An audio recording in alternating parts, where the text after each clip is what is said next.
When the phone rang at the Venezuelan consulate in Mexico City on March 15, 2026, the officer who answered thought it was a prank at first. A young woman with a thick accent and labored breathing claimed she had escaped from captivity in the mountains of Oaxaca, where she had spent 2 years alongside 2 friends.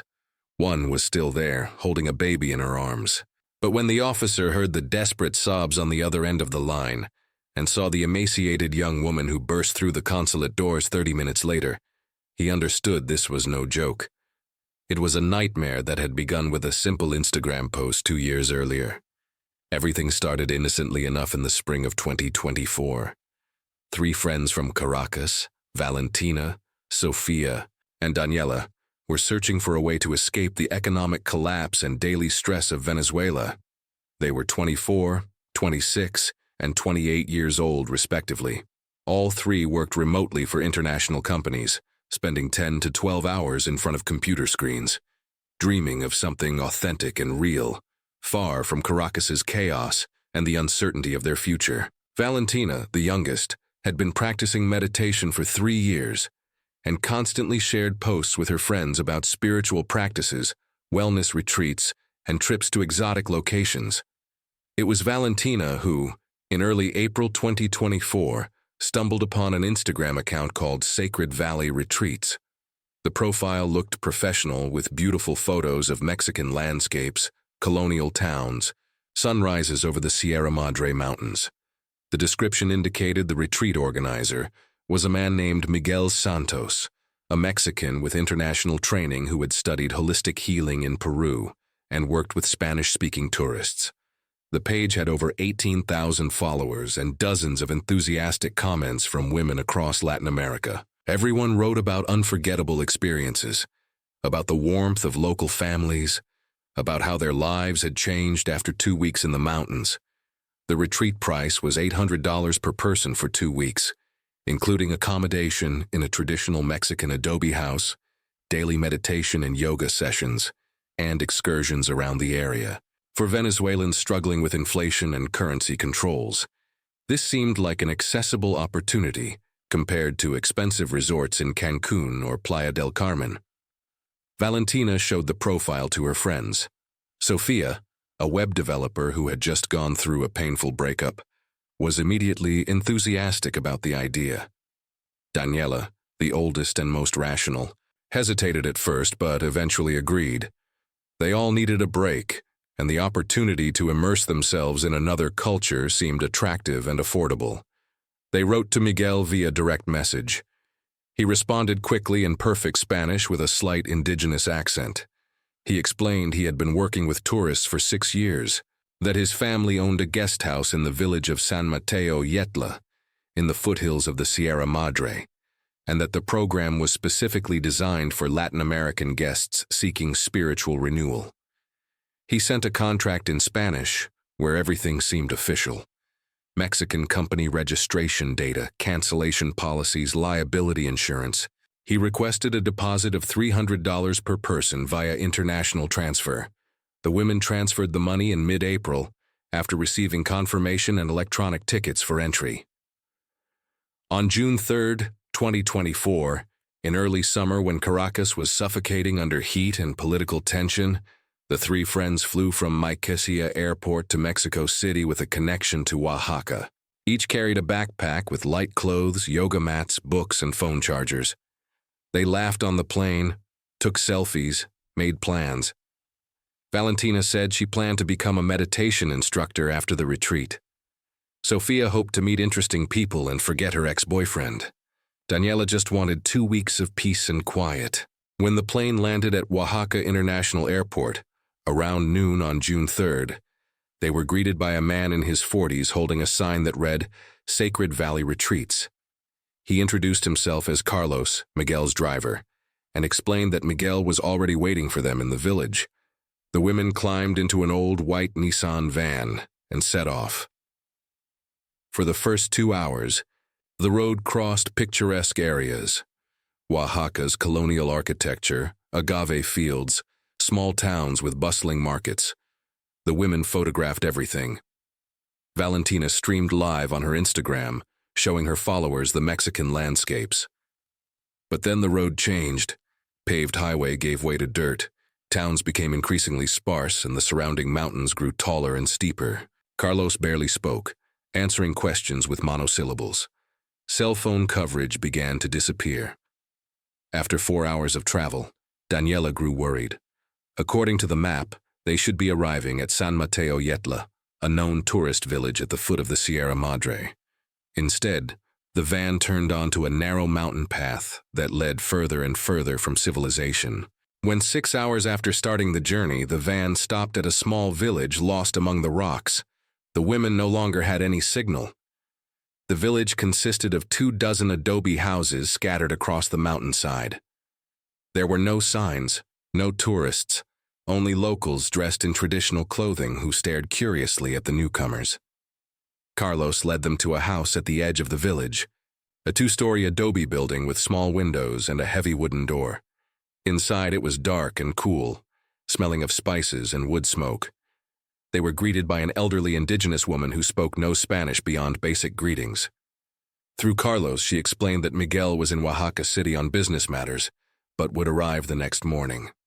The woman showed the women a room on the 2nd floor, spacious with 3 mattresses on the floor, a window overlooking the mountains, and minimal furniture.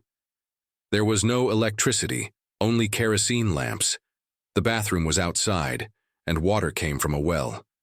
Carlos said this was the authenticity they had dreamed of. He said goodbye and left. The first 2 days passed relatively calmly. The women tried to adjust to the new conditions, explored the village, and communicated with gestures with local children. The indigenous woman, whom they nicknamed Grandmother, prepared them mole and tlayudas and offered them hot chocolate. No yoga, no classes, just waiting for Miguel. On the 3rd day, June 6th, when the sun was already setting, a man in his mid-30s entered the house, dressed in traditional indigenous clothing. He introduced himself as Miguel and asked the women for their passports. Valentina was the first to become suspicious. Why would they need passports if they were already there? Miguel explained that according to Mexican law, all foreign tourists staying in private homes had to register with local immigration authorities. He would take the documents, go to the nearest city, process everything necessary, and return by evening. It was standard procedure. Daniela tried to object, but Miguel insisted. Without registration, they could have problems leaving the country. The women looked at each other and finally handed over their passports. Miguel took the documents, left the house, and disappeared. He did not return that evening, nor the next day. The women began to panic. The grandmother pretended not to understand their questions. Attempts to find someone in the village who spoke Spanish failed. Their phones were useless without signal. On the evening of June 7th, as they prepared to leave the house and search for the road to the nearest city, the door opened. 3 indigenous men entered, tall and robust, between 30 and 45 years old. Behind them stood the grandmother with an expressionless face. The oldest man, called Arturo, spoke in broken Spanish. He said they had bought these women. They had paid Miguel $4,000. Now they belonged to them. 1 woman for each brother. They would work in the house and fields. If they obeyed, they would not be treated cruelly. If they tried to escape, they would be found and punished. The village was 6 hours from the nearest city, surrounded by mountains, and locals knew each other and would never help outsiders. Valentina screamed. Sofia ran toward the door, but the youngest brother grabbed her arm and threw her to the floor. Daniela tried to call for help, but no one responded. In the village, everyone knew about the deal and kept silent. It was not the first purchase of this kind. The brothers took the women's phones, searched their backpacks, and confiscated everything valuable: watches, jewelry, money. The passports disappeared with Miguel. The women had nothing but the clothes on their backs and fear. Thus began 2 years of hell. Valentina, the youngest and weakest, was given to the youngest brother Javier, cruel and temperamental. Sofia was given to the middle brother Ramon, quiet but cold as ice. Daniela was taken by Arturo, the eldest, who considered himself the master of the situation. The women were distributed among different houses, located several hundred meters apart. They were forbidden to communicate with each other. Each day began before dawn and ended after sunset.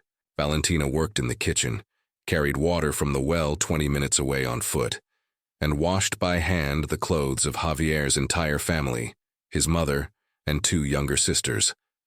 She was taught to make tortillas in a clay oven, prepare mole, and clean the house. The slightest disobedience was punished with beatings. Javier did not consider her a person, but an object bought with money. Sofia ended up in the fields. Ramon owned a small plot of land where he grew corn and beans. From dawn to dusk she worked under the scorching sun, carrying heavy sacks, digging the earth, harvesting. She had no gloves, her hands covered with calluses and cuts. She lost 45 pounds in the first 3 months. Ramon rarely spoke to her, but his silence was more terrifying than Javier's screams. He beat her methodically, without emotion, if the work was not done well enough. Daniela, as the oldest and most educated, tried to resist, demanded to see police, screamed about her rights, refused to work. Arturo broke her in 1 week, first with hunger, not feeding her for 3 days, then beating her with a wooden stick, then threatening to kill her friends if she did not stay quiet. Daniela surrendered. She was forced to care for livestock, goats and sheep, clean the stable, and milk the animals. She, a systems analyst with a degree from Universidad Central de Venezuela, who spent her days writing code, was now on her knees in manure. During the first 3 months, the women tried to devise an escape plan. Occasionally, they managed to exchange a few words when sent to fetch water at the same time, but escape seemed impossible. The village was isolated. The road to the nearest city passed through dangerous mountain passes. They had no maps, money, or documents. All local inhabitants without exception supported the brothers. For them it was normal. Foreign women bought with money deserved no compassion. In September 2024, Sofia realized she was pregnant. She had missed 2 menstrual cycles and experienced morning nausea. She tried to hide it from Ramon, hoping for a miscarriage, but in October her belly began to grow. Ramon was pleased. The child meant she was now tied to him forever, that she could not escape. Moroccan authorities would never allow a foreign woman to take an indigenous child out of the country. Sofia fell into depression. She did not want this child conceived through violence, but she had no choice. Valentina also became pregnant in December 2024. Unlike Sofia, her pregnancy was difficult. She began having severe pain and bleeding. Javier did not call a doctor. What did it matter if she survived or not? In January 2025, during a particularly cold night, Valentina suffered a miscarriage. She lost a lot of blood and developed a high fever. Infection spread quickly. Javier finally brought a village healer, but it was too late. On January 18, 2025, 7 months after arriving in Mexico, Valentina died in a cold room on a dirty mattress without medical assistance. She was 24 years old. Javier buried her body somewhere in the mountains without revealing the exact location, without documents, without a coffin, without a funeral. To the locals, she was nobody. Sofia and Daniela learned of their friend's death only a week later, when one of the village women accidentally revealed it. Both cried at night, but they could not even visit the grave. That was a turning point. Sofia stopped resisting completely and withdrew into herself. Daniela, on the contrary, began planning escape with even more desperation. Sofia's pregnancy continued. By spring 2025, she could no longer work in the fields, so Ramon moved her to lighter tasks in the house. She gave birth in November 2025 in the same house without a doctor, with help from the same healer. Labor lasted 18 hours. Sofia almost died from blood loss, but the baby survived, a dark-haired crying boy. Ramon named him Miguel, in honor of the scammer who sold them the women. Sofia could not look at the baby. Every time she held him in her arms, she saw Ramon's face and remembered all those nights of violence. But maternal instinct prevailed. She breastfed him, rocked him when he cried.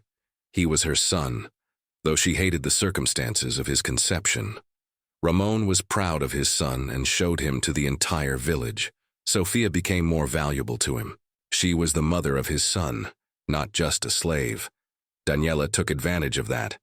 In December 2025, she was able to speak alone with Sofia for the first time in a year and a half.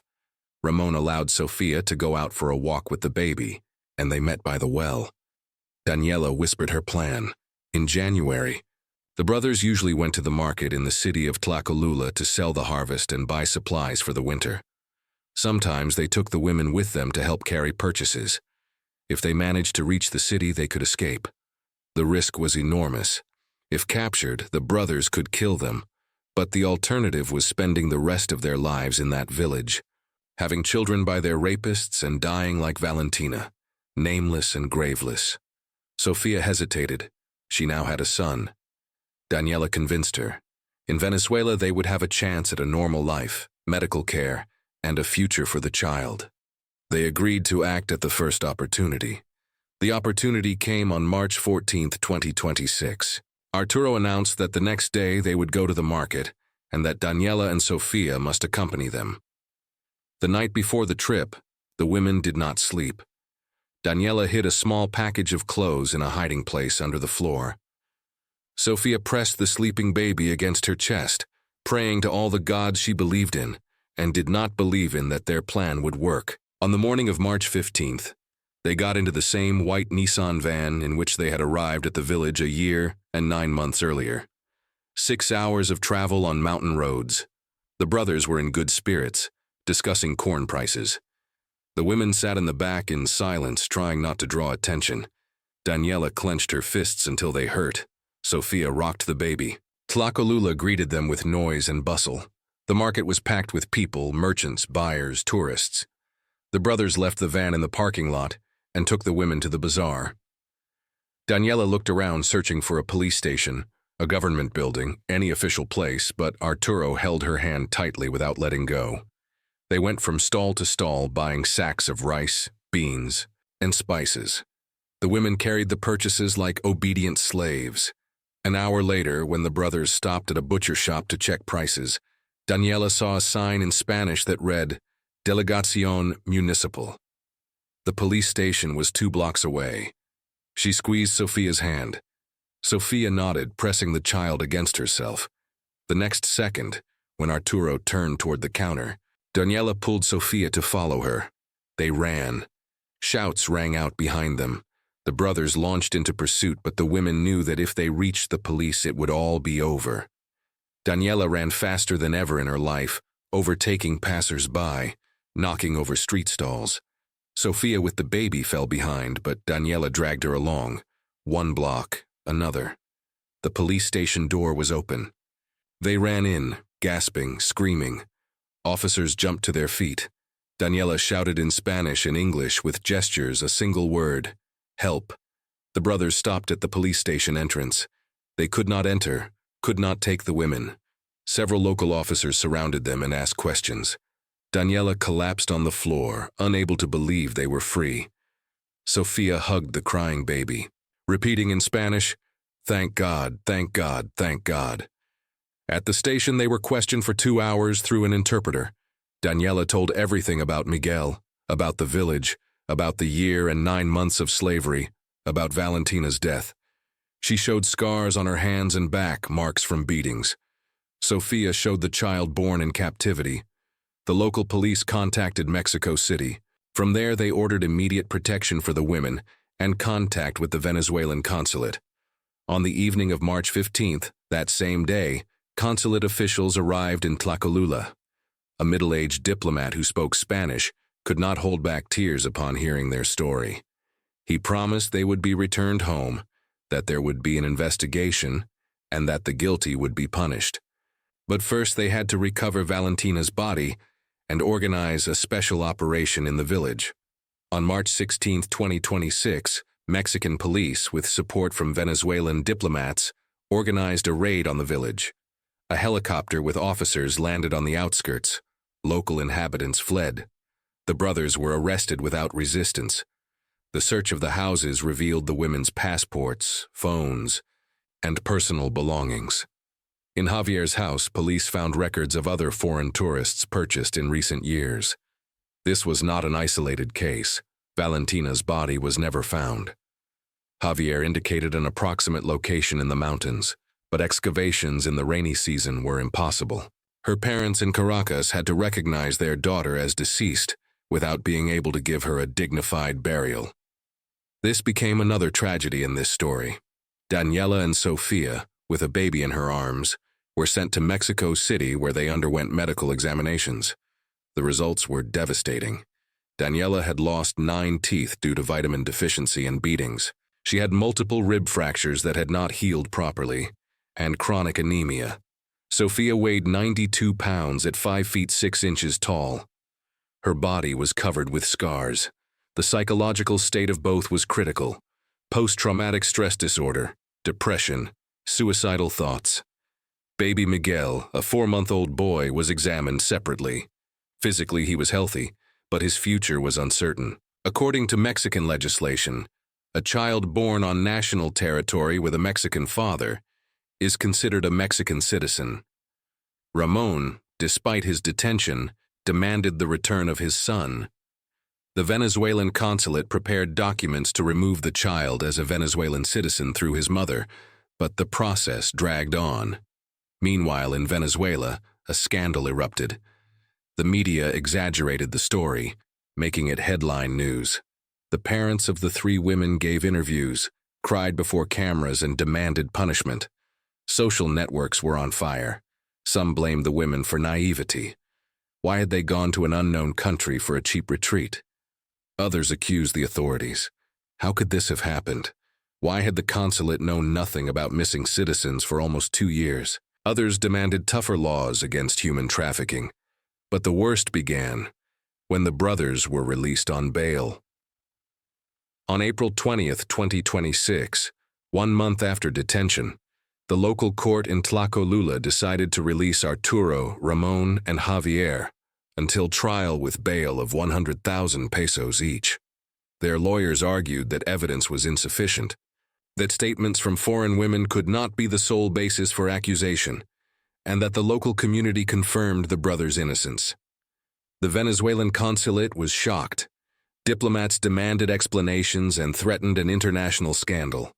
The Mexican side responded with evasive formulations about the independence of the judicial system. In the village, the brothers returned as heroes. Local inhabitants considered that the foreign women had slandered honest people. Venezuelan authorities understood the case could be silenced at the local level. Corruption, clan influence, lack of real means of pressure. They decided to act quickly.